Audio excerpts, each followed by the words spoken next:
Capítulo 12. Tarefas.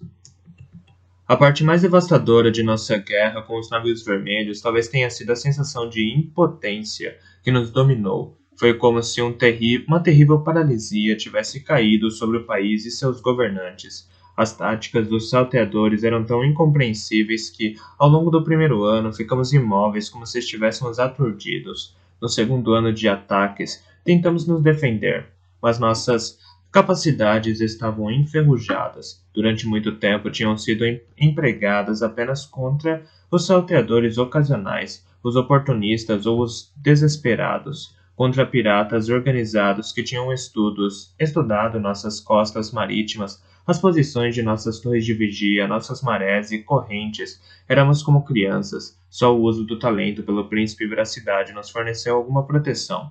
Nunca saberemos quantos navios ele fez recuar, quantos navegadores desnorteou ou pilotos confundiu. E como seu povo não era capaz de compreender o que Veracidade fazia por ele, era como se os visionários nada fizessem. As pessoas viam apenas os ataques que eram bem-sucedidos, nunca os navios que colidiam com os rochedos ou velejavam demasiado para o sul durante uma tempestade.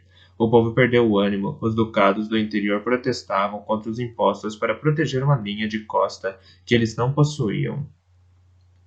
Os ducados costeiros eram sobrecarregados com impostos que pareciam não fazer nenhuma diferença, de modo que seu entusiasmo com os navios de guerra de Veracidade era uma coisa instável, aumentando e diminuindo com a avaliação que o povo fazia sobre ele. Não podemos realmente culpar as pessoas. Pareceu o mais longo inverno da minha vida.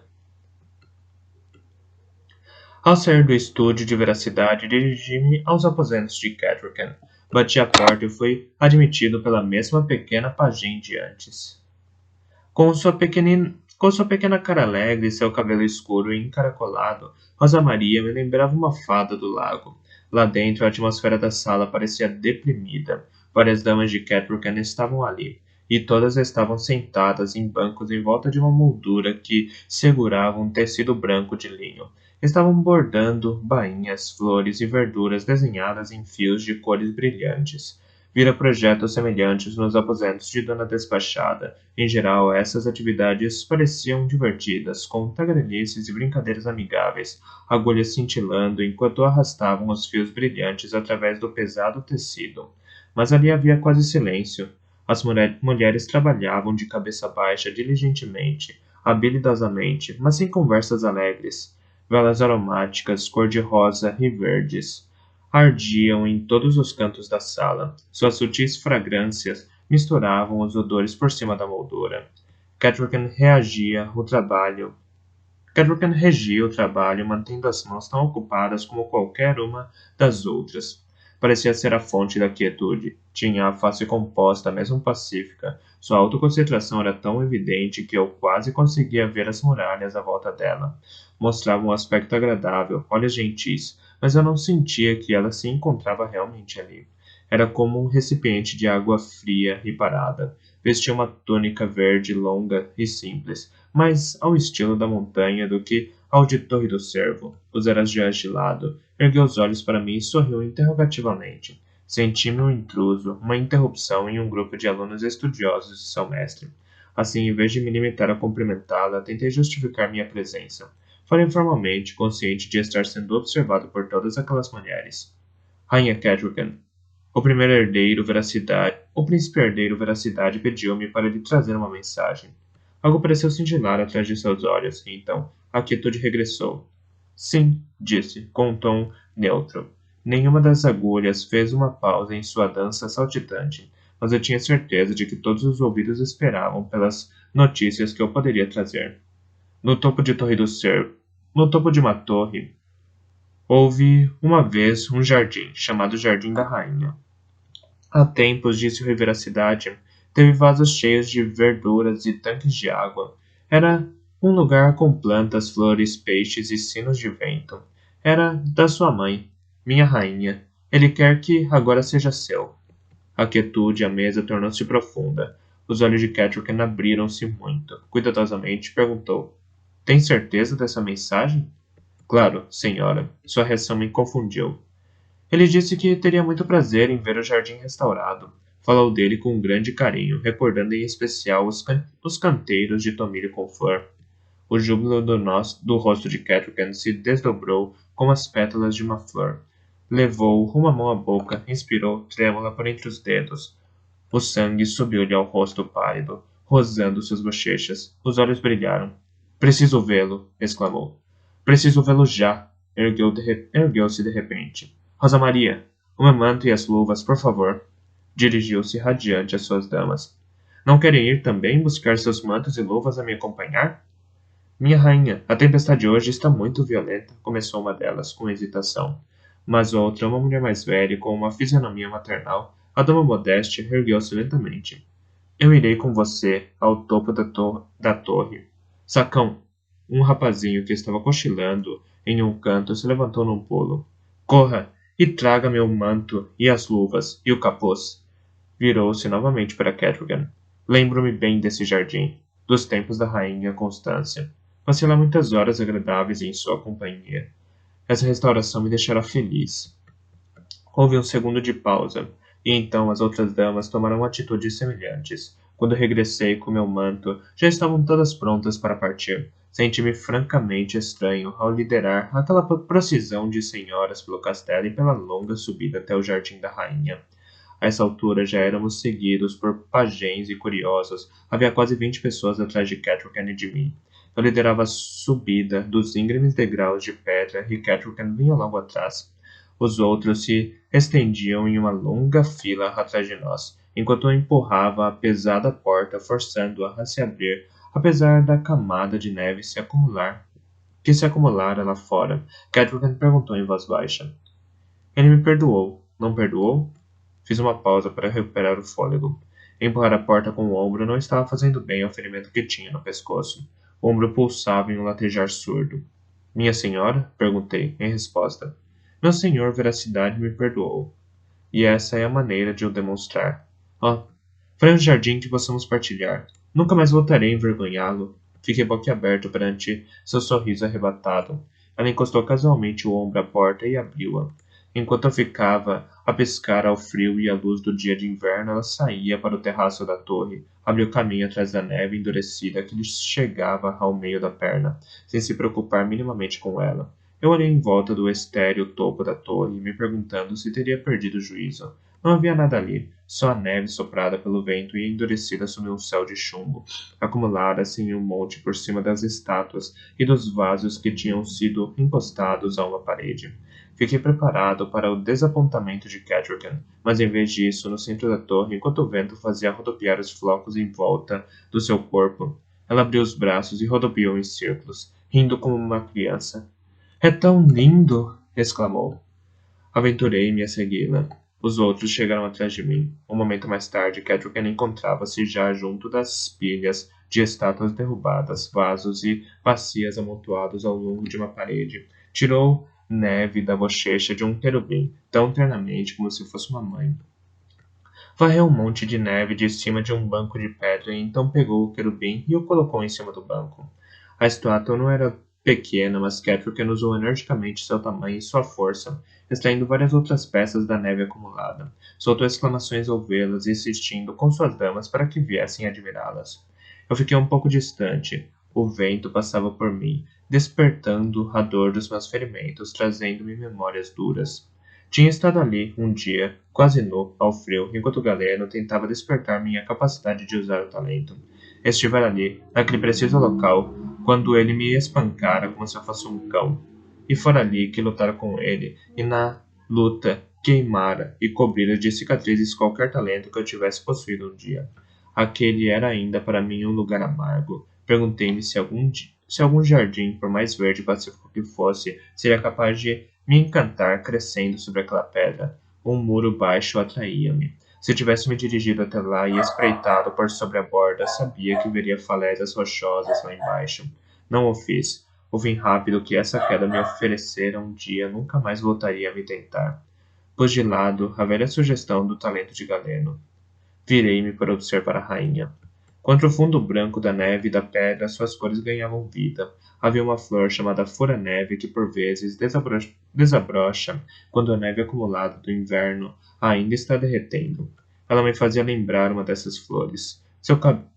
Seu cabelo claro parecia ouro sobre o manto verde que trazia. Seus lábios estavam vermelhos, o rosto rosado, como as rosas que voltariam a florir ali. Seus olhos eram como flamejantes joias azuis, enquanto ela escavava e soltava exclamações ao encontrar cada tesouro. Em contraste, suas damas de cabelos escuros com olhos negros ou castanhos enrolavam-se em mantos e capuzes contra o frio do inverno. Estavam quietas, concordando com a rainha e apreciando seu contentamento, mas também esfregando dedos congelados ou segurando os mantos bem fechados contra o vento. É assim, pensei. É assim que Veracidade deve vê-la, brilhando de entusiasmo e vida. Então, não poderia evitar amá-la.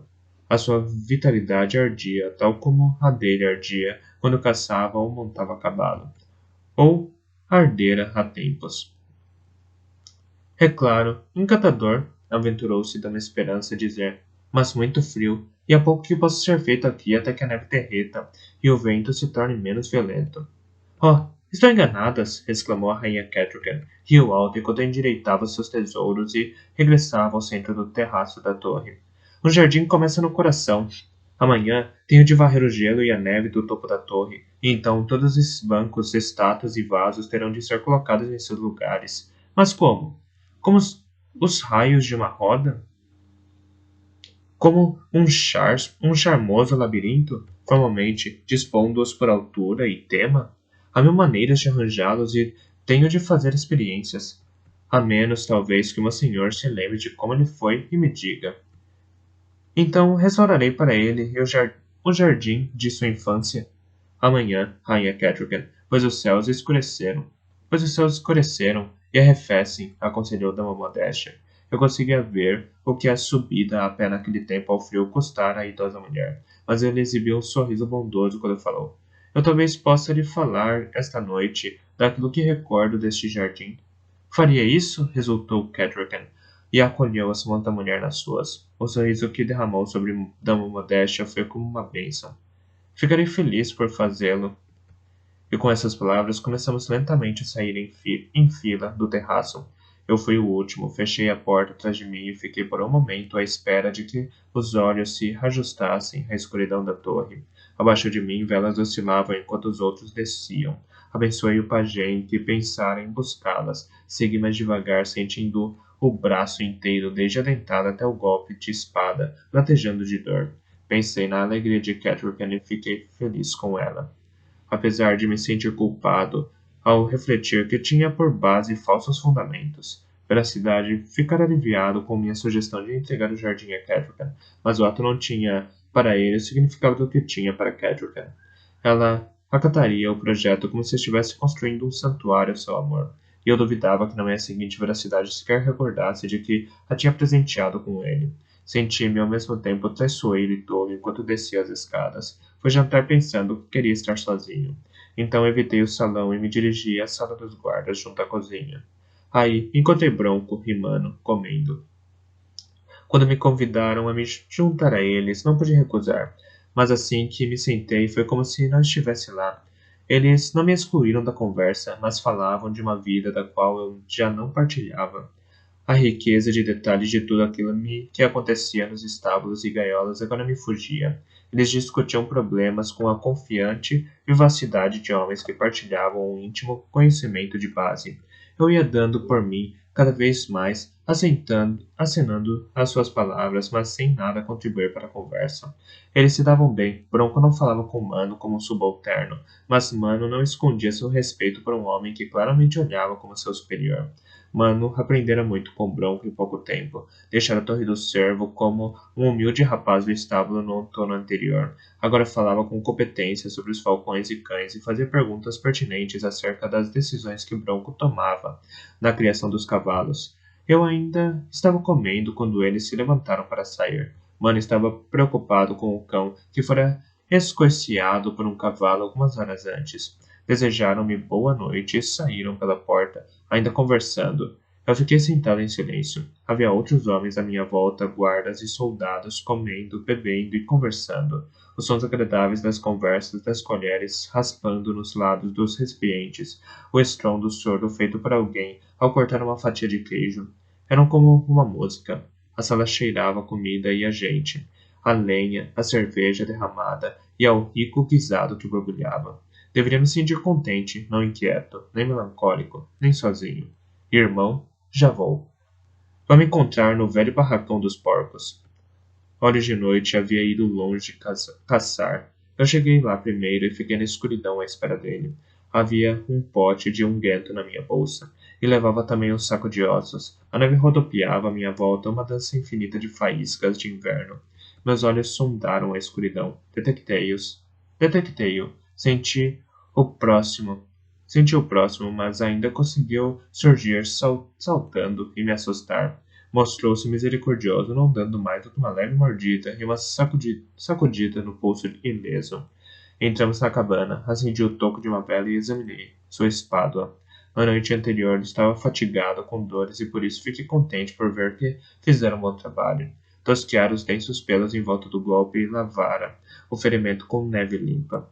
A crosta estava grossa e escura. Conseguia ver que sangrara mais um pouco hoje, mas não muito. Resvalia um guento sobre a crosta, em uma grossa camada gordurosa. Olhos de noite estremeceu ligeiramente, mas aguentou o tratamento. Depois virou a cabeça e farejou interrogativamente o local. Gordura de ganso, observou, e começou a lambê-la. Não deixei. Nada no remédio lhe faria mal, e sua língua empurraria melhor um unguento para dentro da ferida do que os meus dedos. Está com fome? Perguntei. Na verdade, não. Há muitos ratos ao longo da muralha antiga. Então, quando farejou o saco que eu trouxera, mas um pouco de carne de vaca ou veado sempre cai bem. Despejei os ossos em uma pilha à sua frente e ele atirou-se possessivamente para junto deles, farejou-os e escolheu uma articulação carnuda para roer. Caçamos em breve? Forneceu-me uma imagem de forjados. Dentro de um dia ou dois, quero conseguir empurrar a espada da próxima vez. Não o culpo. Dentes de vaca não são grande coisa como arma, mas não espere muito tempo. Por quê? Porque hoje vi alguns, sem sentidos, tinham encontrado um veado morto pelo inverno na margem de um riacho e o estavam comendo. A carne podre, fedendo, e eles a estavam comendo, mas a carne não os vai reter por muito tempo. Amanhã chegarão mais perto. Então amanhã caçamos. Mostre-me onde os viu. Fechei os olhos e reconheci o pedaço da margem do riacho que ele recordou para mim. Não sabia que ia até tão longe. Percorreu todo esse caminho hoje com uma espada ferida? Não foi assim tão longe. Senti um tom corajoso naquela resposta. Eu sabia que deveríamos andar à procura deles. Posso viajar até muito mais longe sozinho. É mais fácil descobri-los sozinho. E depois levar-lhe até eles para caçá-los. Isso não é bem caça, olha de noite. Não. Mas é uma coisa que fazemos pela nossa alcateia. Fiquei algum tempo sentado com ele em silêncio. Em silencioso companheirismo, vendo roer os ossos que lhe trouxera. Ele crescera bem naquele inverno, com uma boa dieta e livre do confinamento de uma gaiola, ganhara peso e músculo. A neve podia cair na sua pelagem, mas os pelos negros, mais grossos, estremeados na pelagem cinzenta, faziam cair os flocos de neve e evitavam que a umidade lhe chegasse à pele. Ele também exalava um cheiro saudável, não o fétido cheiro de cão de um canídeo alimentado em excesso, mantido dentro de portas e sem exercício, mas um odor selvagem e limpo. Salvou a minha vida ontem. Salvou a minha vida ontem. Você me salvou de morrer em uma gaiola. Acho que já estava sozinho há tanto tempo que tinha me esquecido do que significava ter um amigo. Ele parou de mastigar o osso e ergueu os olhos para mim. Levemente divertido. Um amigo? Palavra pequena demais para isso, irmão. E que vai na direção errada, por isso não me veja desta forma. Eu serei para você o que você é para mim, irmão de vínculo e alcateia, mas não sou tudo aquilo de que precisa. Regressou ao seu osso, e eu fiquei remoendo o que ele acabara de aconselhar. Durma bem, irmão, disse-lhe ao ir embora. Ele soltou uma funga dela. Dormir? Dificilmente. A lua ainda pode romper essas nuvens e me dar um pouco de luz para caçar, mas, se isso acontecer, pode ser que durma. Mas, se isso não acontecer, pode ser que durma. Anui e o deixei com seus ossos. Ao regressar ao castelo, senti-me menos triste e solitário do que antes, mas também tinha uma pontada de culpa por horas de noite adaptar assim sua vida e vontade às minhas. O extermínio dos forjados não parecia algo limpo para ele fazer. Pela alcateia. Isso é para o bem da alcateia. Os sentidos estão tentando entrar no nosso território. Não podemos deixar. Ele parecia confortável com a ideia e surpreso por ela me incomodar. Anuí para nós mesmos na escuridão e empurrei a porta da cozinha de volta à luz amarela e ao calor. Subi a escada até meu quarto, pensando em tudo o que eu tinha passado nos últimos dias. Resolvi libertar Nobito. Em vez disso, tínhamos nos tornado irmãos. E não lamentava. Fora prevenir veracidade acerca da presença de novos forjados perto da Torre do Servo. Em vez disso, descobrira que ele já sabia e que ganhara para mim a tarefa de estudar os antigos e tentar descobrir mais sobre os talentosos. Pedira-lhe para dar o jardim a Catrichan para lhe manter a cabeça ocupada e afastada de seus pesares. Em vez disso, enganara e ligara mais ao amor que sentia por veracidade. Fiz uma pausa para recuperar o fôlego em um patamar. Também, talvez, refleti, todos dançássemos a melodia do bolo. Não havia ele me sugerido algumas daquelas coisas? Tateei de novo a chave de latão no meu bolso. Agora, era um momento tão bom como qualquer outro. Veracidade não estava no seu quarto, mas Karimo estava. Não mostrou nenhuma resistência em me deixar entrar e usar a chave. Enchi os braços com os pergaminhos que lá encontrei.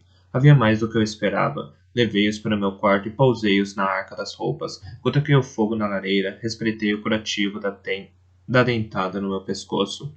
Era um feio chumaço de pano saturado de sangue. Sabia que devia trocá-lo, mas temia soltá-lo. Daqui a pouco. Coloquei mais lenha no fogo, vasculhei os pergaminhos, letras pequenas como aranhas, ilustrações desbotadas. Então, segui os olhos e passei-os pelo meu quarto. Uma cama, uma arca, uma mesinha junto à cama, um jarro de água e uma bacia para lavagens. Uma tapeçaria realmente feia mostrando o rei Sabedoria conversando com um antigo amarelado. Um maço de velas na prateleira da lareira. Quase não mudara durante os anos em que eu vivera ali, desde a noite em que me mudara para lá. Era um quarto nu e lúgubre, vazio de imaginação. Eu ia procurar. Caçava e matava. Obedecia. Era mais um cão de caça do que um homem, e nem sequer um cão de caça favorito que recebesse festas e elogios. Fazia parte da matilha de trabalho. Quando fora a última vez que falara com sagaz Obreu, até o bobo zombava de mim. O que era eu, agora, para quem quer que fosse, além de uma ferramenta? Restaria alguém que gostasse de mim por mim mesmo? De súbito não fui capaz de continuar a suportar minha companhia. Pousei o pergaminho que pegara e saí do quarto. Quando bati a porta do quarto de paciência, houve uma pausa. Quem é? Perguntou a voz de Renda. Sou o Fitz Cavalaria. Fitz Cavalaria? Um pouco de surpresa no tom. Era tarde para uma visita minha. Geralmente vinha durante o dia. Então senti reconforto por ouvir o som de um ferrolho sendo removido e uma tranca sendo aberta. Ela prestar atenção ao que lhe dissera, pensei. A porta se abriu lentamente e Renda deu um passo para trás para me deixar entrar com um sorriso incerto. Eu entrei, cumprimentando calorosamente Renda, e então olhei em volta em busca de paciência. Ela estava no outro aposento, supôs, mas a um canto, de olhos baixos sobre um bordado. Estava mole, não ergueu os olhos para mim, nem recolheu de nenhum modo minha presença. Nem reconheceu de nenhum modo de minha presença. O cabelo estava preso em um coque atrás da cabeça, por baixo de um pequeno barrete rendado. Em outra mulher, seu vestido azul poderia parecer simples e modesto. Em Molly, era monótono. Seus olhos permaneceram baixos no trabalho. Olhei Renda de relance e via me olhar sem expressão. Voltei a olhar para Molly, e algo em mim cedeu. Bastaram 4 passos para atravessar a sala até junto dela. Ajoelhei-me aos pés de sua cadeira e, quando ela se retraiu diante de mim, peguei sua mão e levei aos lábios.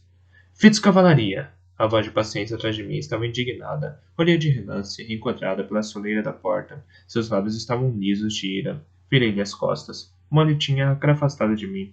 Segurei-lhe a mão e falei em voz baixa. Não posso continuar assim. Não importa a tolice, não importa o perigo, não importa o que os outros poderão pensar. Não posso ficar sempre longe de você. Ela puxou a mão, e eu a deixei para não lhe machucar os dedos. Mas me agarrei a uma dobra de sua saia como uma criança teimosa. Pelo menos fale comigo, supliquei-lhe, mas foi Paciência quem falou. Fitz Cavalaria, isso não é decente. Pare agora, pare imediatamente. Tampouco foi decente, sensato ou apropriado que meu pai lhe cortejasse como fez. Mas ele não hesitou. Suspeito que sentia algo muito semelhante ao que sinto agora. Não afastei os olhos de Molly. Com aquilo ganhei de paciência no momento, um momento de silêncio espantado, mas foi Molly quem pôs de lado seus bordados e se ergueu. Afastou-se um passo e, quando se tornou claro que eu teria de alargar se não rasgaria o tecido da saia, soltei-a. Ela saiu do meu alcance. Dama Paciência, poderia me liberar para o resto da noite? Com certeza, respondeu Paciência, mas sua voz não estava nada certa. Se for embora, nada haverá para mim. Sabia que soava dramático. Se for embora, nada haverá para mim. Sabia que soava dramático. Ainda estava de joelhos ao lado de sua cadeira. Se eu ficar, também não haverá nada para você. Mori falou sem entonação, enquanto tirava o avental e o pendurava em um cabide. Sou uma criada. Você é um jovem nobre, pertencente à família real. Nunca poderá haver nada entre nós. Eu acabei compreendendo isso ao longo das últimas semanas. Não, levantei-me e dei um passo para ela, mas me abstive de lhe tocar. Você é a Molly, e eu sou o novato. Talvez um dia, concordou Molly. Então suspirou, mas não mais. Não torne isso mais difícil do que já é, senhor. Deve me deixar em paz. Não tenho mais para onde ir. Tenho de ficar aqui e trabalhar, pelo menos até ganhar o suficiente. Balançou de repente a cabeça. Boa noite, senhora. Renda, senhor. Virou-me as costas e ainda se levantou em silêncio. Reparei que não abriu a porta para Molly, mas Molly não fez nenhuma pausa. A porta se fechou com firmeza atrás dela. Um terrível silêncio ergueu-se na sala. Bem, respirou, enfim, Paciência. Agrada-me ver que pelo menos um de vocês tem algum bom senso. Que diabos estava pensando, Fitz Cavalaria, para entrar por aí e praticamente atacar minha aia? Estava pensando que a amo, disse eu, sem rodeios. Deixei-me cair em uma cadeira e pus a cabeça entre as mãos. Estava pensando que estou muito cansado de estar tão sozinho. Foi por isso que veio até aqui? Paciência parecia quase ofendida. Não. Vim visitá-la. Não sabia que ela estaria aqui. Mas, quando a vi, perdi o controle. É verdade, Paciência. Não posso continuar assim. Bem, é melhor que você possa, porque vai ter de continuar. As palavras eram duras, mas ela suspirou a dizê-las. Molly fala de mim? Com vocês? Tenho de saber, por favor. Insisti perante o silêncio das mulheres e os olhares que elas trocaram. Ela realmente quer que eu a deixe em paz? Será que passou a me desprezar tanto assim? Eu não fiz tudo o que você me exigiu? Esperei paciência. Evitei-a. Tive cuidado para evitar causar falatório. Mas quando isso terá fim? Ou será que era esse o seu plano, manter-nos afastados até que nos esquecêssemos um do outro? Não vai funcionar. Eu não sou um bebê, e isso não é uma coisa sem importância que esconde de mim, para me distrair com outros brinquedos. É Molly, e ela é o meu coração, e não abrirei mão dela. Temo que tenha de abrir. Paciência proferiu as palavras pesadamente. Por quê? Ela escolheu outro? Paciência enxotou minhas palavras como se fossem moscas. Não. Ela não é volúvel, é esperta e diligente, cheia de graça e espírito. Consigo entender como perdeu o coração por ela, mas também tem orgulho. Ela acabou compreendendo aquilo que você se recusa a aceitar, que você veio de lugares tão afastados que não pode haver um encontro no meio. Mesmo se sagaz consentisse com o casamento, o que eu duvido muito, como viveriam? Você não pode deixar o castelo para ir lá para baixo, para a cidade de Torre do Cervo trabalhar em uma loja de velas. Sabe que não pode? E que status seria o dela se a mantivesse aqui? Apesar de sua bondade, as pessoas que não a conhecessem veriam apenas as diferenças de sua condição social. Ela seria vista como uma tentação de baixa estirpe, a que você cedeu. Oh, o bastardo! Ele pôs o olho na aia da madrasta. Aposto que a apanhou em uma esquina uma vez ou outra e agora tem de pagar o pato. Conheço o tipo de conversa que me refiro. Conhecia. Não me importo com o que as pessoas passam a dizer. Você talvez não conseguisse suportar. Você talvez conseguisse suportar. Mas e Molly? E seus filhos? Fiquei em silêncio. Paciência baixou os olhos para as mãos. ociosos no colo. Vocês são jovens, Fitz Cavalaria. Falava com uma voz muito baixa, muito calmamente. Eu sei que agora não acredita, mas pode encontrar outra, uma mulher mais próxima da sua posição. E ela talvez também mereça essa chance de ser feliz. Talvez devesse se afastar. Dê a si mesmo um ano por aí. E se seu coração não tiver mudado até então, bem, o meu coração não mudará. Nem o dela, eu temo. Parecia. Paciência, falou sem rodeios. Ela gosta de você. Ela gostou de você, Fitz. Sem saber quem realmente era, ofereceu-lhe o coração. Foi ela mesma que o disse. Não quero trair suas confidências, mas se fizer o que ela pede e deixá-la em paz, ela nunca poderá dizer isso em pessoa. Portanto, falarei. E espero que não me queira mal pela dor que tenho de infligir-lhe. Ela sabe que isso nunca poderá acontecer. Não quer ser uma criada que casa com um nobre. Ela não quer que seus filhos sejam filhos de uma criada do castelo. Então economiza o pouco que posso pagá-la. Compra sua cera e seus aromas e continua trabalhando em seu ofício, da melhor forma que pode. Pretende, de algum modo, poupar o suficiente para recomeçar com sua própria velaria. Não será em breve, mas é esse seu objetivo. Paciência fez uma pausa. Ela não vê lugar para você, nesta vida. Fiquei um longo tempo imóvel, pensando. Nem Renda nem Paciência falaram. Renda moveu-se lentamente através de nossa quietude, fazendo chá. Enfiou uma chávena na minha mão. Ergui os olhos e tentei sorrir-lhe. Pôs o chá cuidadosamente de lado. Sabiam desde o início que daria nisso? Perguntei. Acho que sim, disse Paciência, mas também sabia que não havia nada que eu pudesse fazer a respeito. Nem você. Fiquei parado, sem sequer conseguir pensar, sob a velha cabana num buraco que escavaram. Olhos de noite estava cochilando com o focinho em cima de um osso.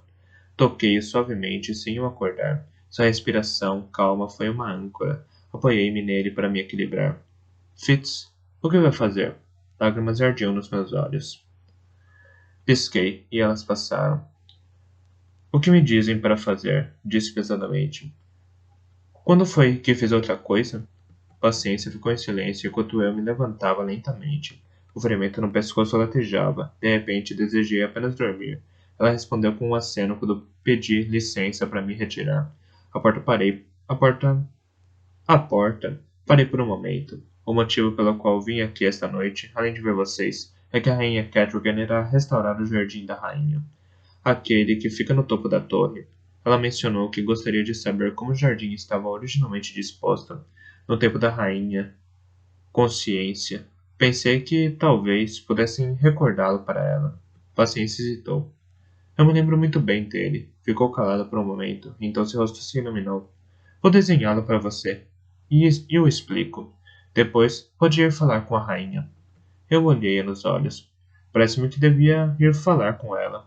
Acho que a agradaria muito. Fitz, eu nunca fui boa em lidar com pessoas. Sua voz falhou. Tenho certeza de que ela me acharia estranha, chata. Eu não poderia. Ela calou-se com um gaguejo. A rainha Catrocan sente-se muito sozinha, eu disse, em voz baixa. Tem damas à sua volta, mas não me parece que tenha alguma amiga verdadeira. Um dia, você foi princesa herdeira. Não é capaz de recordar como isso era?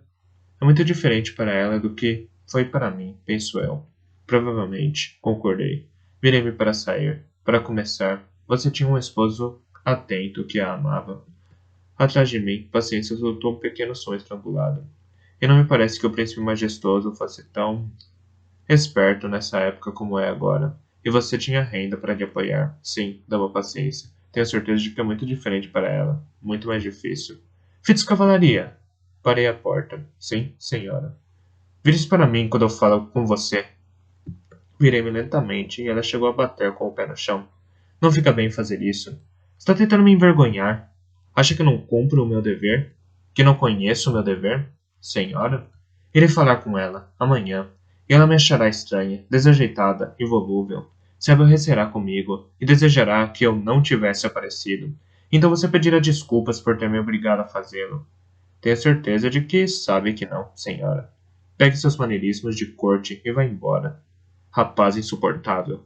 Voltou a bater o pé no chão, rodopiou e fugiu de volta a seu quarto. Ainda segurou a porta enquanto eu saía. Seus lábios estavam dobrados em uma linha horizontal. Sua postura estava calma. Sim? Perguntei-lhe ao sair, sabendo que ela ainda tinha coisas a me dizer.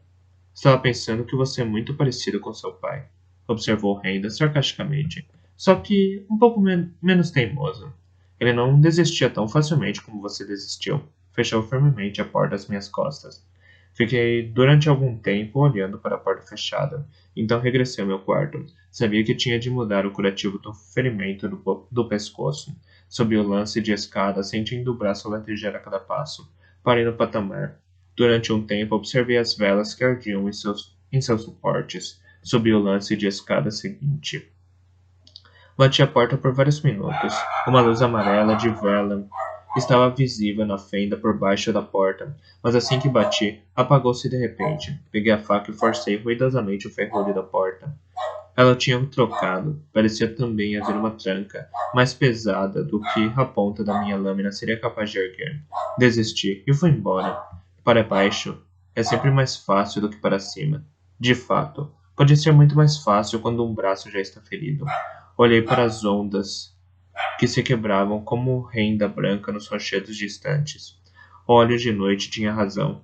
A lua conseguiu surgir um pouco. A corda escorregava um pouco na minha mão, com luvas, e eu soltava grunhidos quando o braço ferido tinha de suportar meu peso. Só mais um pouco, prometi a mim mesmo. Deixei-me escorregar mais 2 passos. O parapeito da janela, de mole, era mais estreito do que eu esperava.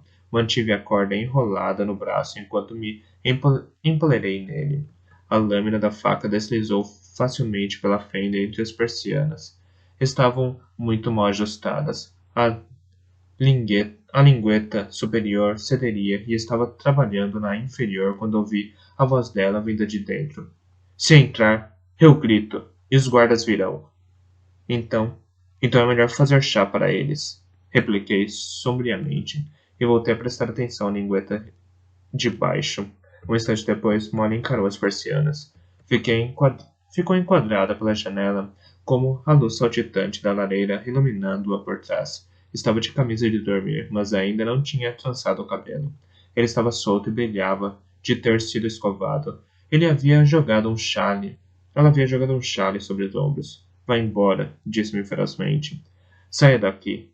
Não posso, ofeguei. Não tenho forças para voltar a subir e a corda não tem comprimento suficiente para chegar à base da muralha. Não pode entrar, disse ela teimosamente. Muito bem. Sentei-me no parapeito com uma perna dentro do quarto e a outra pendurada do lado de fora. O vento passou por mim em uma rajada, agitando-lhe a camisa de dormir e atiçando as chamas da lareira. Nada disse. Passando um momento, ela começou a tremer. O que quer? Quis saber com uma voz zangada. Quero você. Quero lhe dizer que amanhã vou falar com o rei para pedir autorização para casar-me com você. As palavras saíram-me da boca sem planejamento prévio. Percebi de súbito numa tontura que podia dizer e fazer tudo. Tudo e mais alguma coisa. Molly ficou por um momento me olhando. A voz soou-lhe baixa quando disse: Não quero casar com você. Não vou contar a ele, nessa parte. Dei por mim a sorrir-lhe. Você é insuportável. Sim. E também com muito frio. Por favor, ao menos me deixe sair do frio. Ela não me deu autorização, mas afastou-se da janela. Eu saltei para dentro com ligeireza, ignorando um solavanco com o braço. Fechei e tranquei as persianas. Atravessei o aposento, ajoelhei em frente da lareira e alimentei bem o fogo com lenha para afastar o frio do quarto. Então levantei e estendi as mãos para o fogo para aquecê-las. Molly não proferiu uma palavra. Ficou parada, ereta como uma espada, com os braços cruzados sobre o peito. Olhei para ela de relance e sorri. Ela não me sorriu. Deveria ir embora. Senti meu sorriso se desvanecer. Molly, por favor, fale comigo. Pensei da última vez que falamos que tínhamos nos entendido. Agora não fala comigo, vira minhas costas. Não sei o que mudou, não compreendo o que está acontecendo entre nós. Nada. Ela de repente pareceu muito frágil. Não está acontecendo nada entre nós. Nada pode acontecer entre nós, Fitz Cavalaria. Aquele nome soou estranho em seus lábios. Tive tempo de pensar. Se tivesse vindo falar comigo dessa maneira há uma semana ou há um mês, impetuoso e sorridente, eu sei que teria sido conquistado.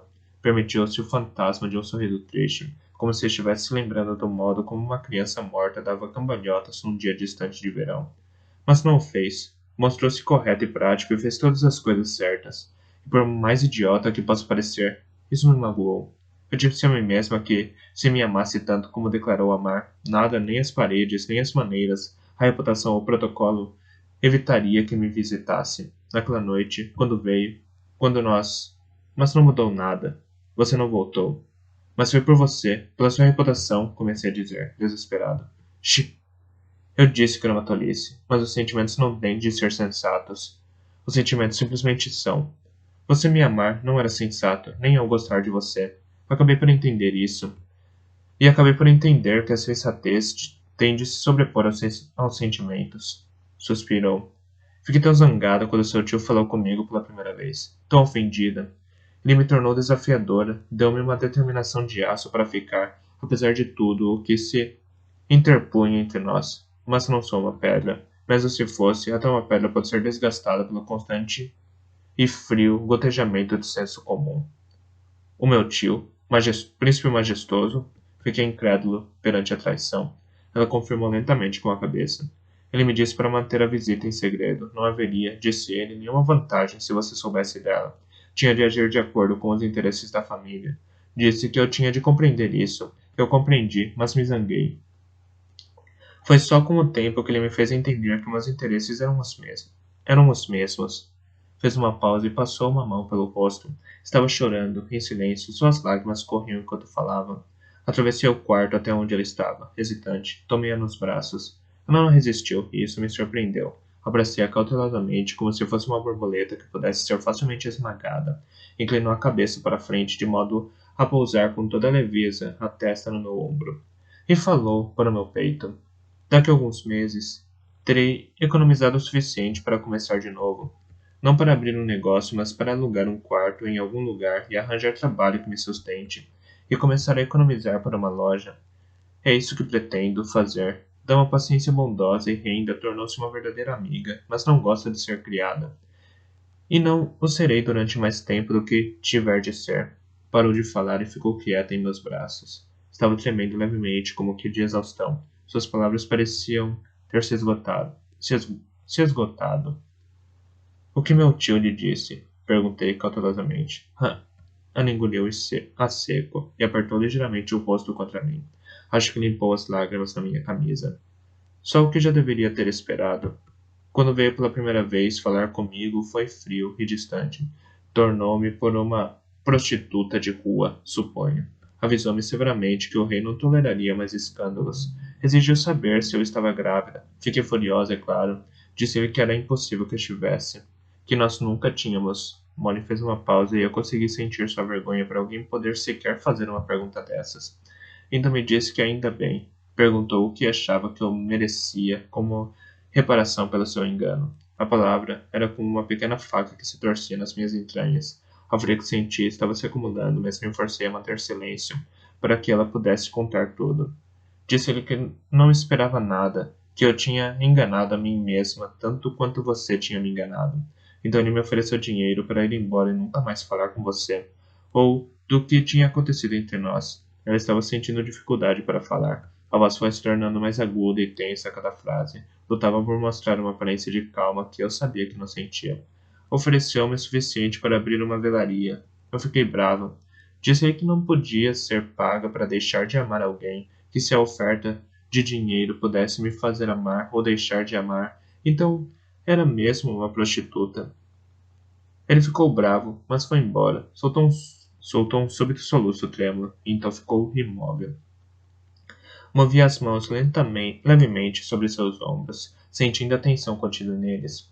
Afaguei seu cabelo, mais suave do que a crina de qualquer cavalo, e mais liso também. Ela ficou em silêncio. Majestoso faz maldades, ouvi-me dizer. Ele tenta me ferir, tentando afastar você, envergonhar-me fazendo-lhe mal. Abanei a cabeça para mim mesmo, espantado com minha estupidez. Eu deveria ter previsto isso. Só pensava que ele pudesse espalhar boatos contra você, ou arranjar uma maneira de feri-la fisicamente. Mas Bronco tem razão. O homem não tem moral. Não é limitado por nenhuma regra. Ele, a princípio, foi frio, mas nunca claramente grosseiro. Você veio só como mensageiro do rei, segundo disse, e veio em pessoa para evitar o escândalo, para que ninguém mais soubesse do assunto. Procurava evitar falatório e não o criar. Mais tarde, depois de termos conversado algumas vezes, disse que lamentava me ver assim, encurralada, e que diria ao rei que não tinha sido eu a criar a situação. Até comprou minhas velas e deu um jeito de outros ficarem sabendo o que eu tinha para vender. Acho que ele está tentando ajudar Fitz Cavalaria, ou pelo menos é assim que ele vê o que faz. Ouvi-la defender majestoso golpeou-me mais profundamente do que qualquer insulto ou censura que pudesse atirar contra mim. Meus dedos se embaraçaram no seu cabelo macio, e eu os desenredei cuidadosamente, majestoso, todas as semanas que eu passara sozinho, evitando-a sem falar com ela para não causar escândalo, deixando-a só para que majestoso pudesse aparecer em meu lugar, não a cortejá-la, não, mas a conquistando com seu encanto treinado e suas palavras estudadas, destruindo a imagem que ela tinha de mim enquanto eu não estava lá para contradizer o que quer que ele pudesse dizer o que quer que lhe dissesse, pondo-se na situação de seu aliado quando eu era mantido sem voz, para ser transformado no jovem inexperiente e descuidado, no vilão. Mordi a língua antes de lhe dizer mais alguma coisa de mal sobre ele. Soaria apenas como um rapazinho fútil e zangado, a retalhar contra aquele que contrariava sua vontade. Alguma vez falou das visitas de majestoso à paciência ou à renda? O que elas disseram dele? Ela abanou a cabeça e um movimento soltou a fragrância do seu cabelo. Ela me divertiu. Ele me divertiu a não falar a elas. As mulheres falam, disse. E eu sei que é verdade. Eu não deveria ter falado isso nem mesmo para você. Ele disse que paciência e renda me respeitariam, mas se parecesse que eu chegara a essa decisão sozinha. Ele disse que paciência e renda me respeitariam mais se parecesse que eu chegara a essa situação sozinha, a essa decisão sozinha. E disse também que você não me deixaria em paz se achasse que a decisão veio dele, que tinha de acreditar que eu me afastei sem interferência de ninguém. Ele me conhece bem, concedi. Não deveria ter lhe contado, murmurou ela. Afastou-se um pouco de mim para me olhar nos olhos. Não sei por que contei. Seus olhos e o cabelo eram das cores de uma floresta. Talvez não quisesse que eu o deixasse em paz, aventei. Tem de deixar, disse. Como sabemos que não temos futuro? Por um instante tudo ficou em silêncio. O fogo crepitava baixinho de si para si. Nenhum de nós se moveu. Mas, de algum modo, eu entrei em outro lugar, onde estava dolorosamente consciente de cada odor e de cada toque vindos dela. Seus olhos e os cheiros herbáceos de sua pele e seu cabelo eram um todo com o calor e a elasticidade de seu corpo sob a suave camisa de dormir de lã. Experimentei-a como uma nova cor subitamente revelada aos meus olhos. Todas as preocupações, até mesmo todos os pensamentos, ficaram suspensos naquele súbito despertar de sentidos. Percebi que estava tremendo, pois ela pôs as mãos em meus ombros e os apertou para me estabilizar. O calor de suas mãos fluiu pelo meu corpo. Baixei os olhos nos dela e fiquei maravilhado. Ela me beijou. Esse simples ato, a oferta da sua boca à minha. Foi como a abertura de uma comporta. O que se seguiu foi uma continuação sem barreiras do seu beijo. Não paramos para pensar em sensatez ou moralidade. Não tivemos nenhuma hesitação. A permissão que temos um ao outro foi absoluta. Nos aventuramos juntos naquela novidade e não consigo imaginar uma união mais profunda do que aquela que nosso espanto conjunto nos trouxe. Ambos chegamos inteiros a essa noite, libertos de expectativas ou memórias de outras. Não tinha mais direito a ela do que ela a mim. Mas dei e recebi, e juro que nunca me arrependerei. A memória da doce atrapalhação daquela noite é a mais verdadeira coisa que minha alma possui. Meus dedos trêmulos embrulharam-se na fita da gola de sua camisola, fazendo um nó irremediável. Molly pareceu sábia e segura ao me tocar, só para atrair sua surpresa com o brusco prender da respiração quando eu respondi. Não importava. Nossa ignorância cedeu a uma sabedoria mais velha do que ambos. Procurei ser tão gentil como forte, mas dei por mim espantado com a força e gentileza que ela me mostrou. Ouvi chamar aquilo de dança. Ouvi chamar de batalha a homens que se referem com uma sábia gargalhada, outros com um sorriso de escárnio. Ouvi as robustas mulheres do mercado rir como galinhas a cacarejar por causa de migalhas de pão.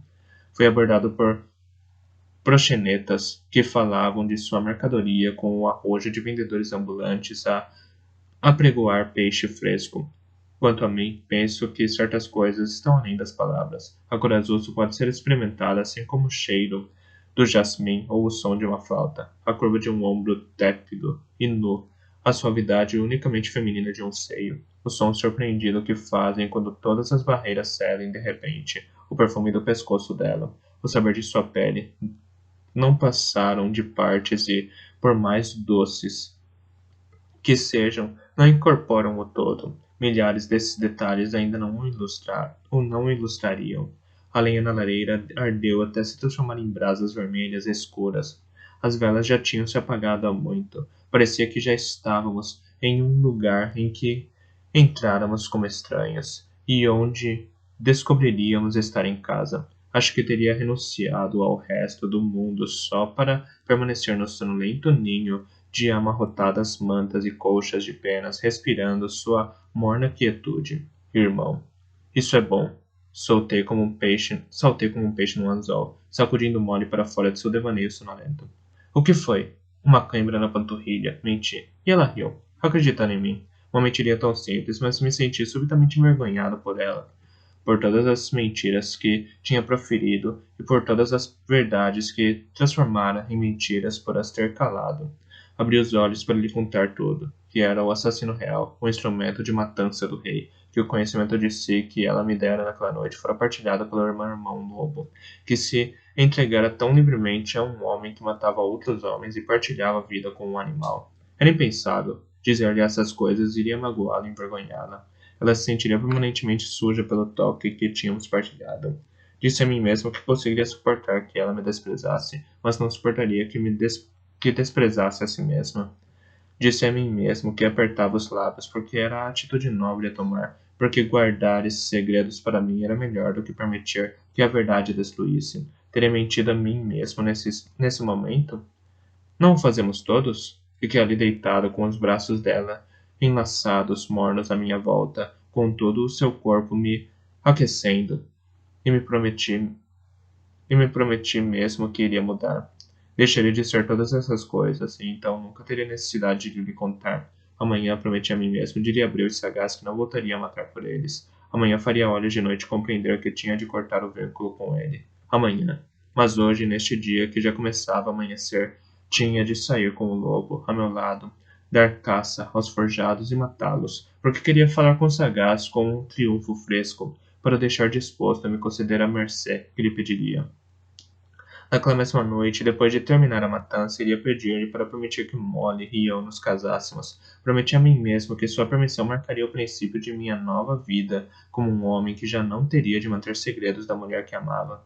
Beijei-a na testa e afastei suavemente seus braços de mim. Tenho de deixá-la, sussurrei quando ela se moveu, mas rezo para que não seja por muito tempo. Hoje vou falar com o sagaz, para pedir autorização para casar com você. Ela se agitou e abriu os olhos. Ficou observando numa espécie de espanto quando me afastei, nu, de sua cama. Pus mais lenha na lareira e então evitei seu olhar, enquanto reunia a roupa espalhada e me vestia.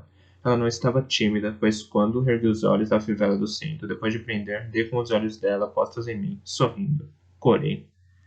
Sinto que já estamos casados, sussurrou. Não consigo imaginar como é que proferir uns votos poderia nos tornar unidos de uma forma mais verdadeira. Nem eu. Sentei-me na beira da cama e voltei a tomar suas mãos nas minhas, mas ficarei muito satisfeito em fazer todos saberem disso. E isso, minha senhora, exige um casamento e que eu expresse em público tudo aquilo que meu coração já lhe declarou. Mas agora tenho de ir. Ainda não. Fique mais um pouquinho. Tenho certeza de que ainda nos resta algum tempo antes de alguém começar a acordar. Debrucei-me sobre ela para beijá-la. Tenho de ir já, para guardar certa corda que está pendurada das ameias até a janela da minha dama. Caso contrário, isso poderá gerar comentários. Pelo menos fique tempo suficiente para me deixar trocar os curativos do seu braço e pescoço. Como foi que se feriu assim? Pensei em perguntar-lhe ontem à noite, mas... Sorri-lhe. Eu sei, havia assuntos mais interessantes a tratar. Não, minha querida, mas prometo que trarei deles esta manhã no meu quarto. Tratarei deles esta manhã no meu quarto. Chamar de minha querida fez-me sentir mais homem do que quaisquer palavras que tivesse dito antes. Beijei-a, prometendo a mim mesmo que iria embora imediatamente depois, mas dei por mim preso pelo seu toque em meu pescoço. Suspirei. Tenho de ir mesmo embora. Eu sei. Mas não me contou como se feriu. Consegui ouvir em sua voz que ela não achava meus ferimentos sérios e que estava apenas usando o assunto para me segurar ao seu lado. Mesmo assim, senti vergonha e tentei tornar a mentira o mais inócua possível. Deitada de um cão, uma cadela no estábulo com cachorros. Suponho que não o conhecia tão bem como julgava. Dobrei-me para pegar um dos cachorros, e ela atirou-se em mim. Pobre rapaz. Bem, tem certeza de que limpou bem as feridas? Dentadas de animal infectam muito facilmente. Voltarei a limpá-las quando trocar o curativo. Bom, tenho de ir. Cobria com uma colcha de plumas, mas não sem uma pontada de pena por deixar aquele calor. Durma todo o sono que lhe resta até o dia nascer. Fitos cavalaria? Parei a porta. Virei-me para trás. Sim? Venha me ver esta noite, independentemente do que o rei possa dizer. Abri a boca para protestar. Prometa-me, senão não sobreviverei a este dia. Prometa-me que voltará para mim, porque independentemente do que o rei possa dizer, fique sabendo disso. Eu sou agora sua mulher, e serei sempre. Sempre. Meu coração parou no peito perante aquela dádiva e não consegui fazer mais do que um aceno mudo. O seu olhar deve ter chegado, pois o meu olhar deve ter chegado, pois o sorriso que ela me concedeu era brilhante e dourado como o sol do meio de verão. Ergui o ferrolho e me desprendi. E desprendi a tranca da porta. Entreabrindo-a, espreitei para o corredor escuro. Tranque a porta depois que eu sair, sussurrei. Então, me esgueirei para longe dela, para o pouco que restava da noite.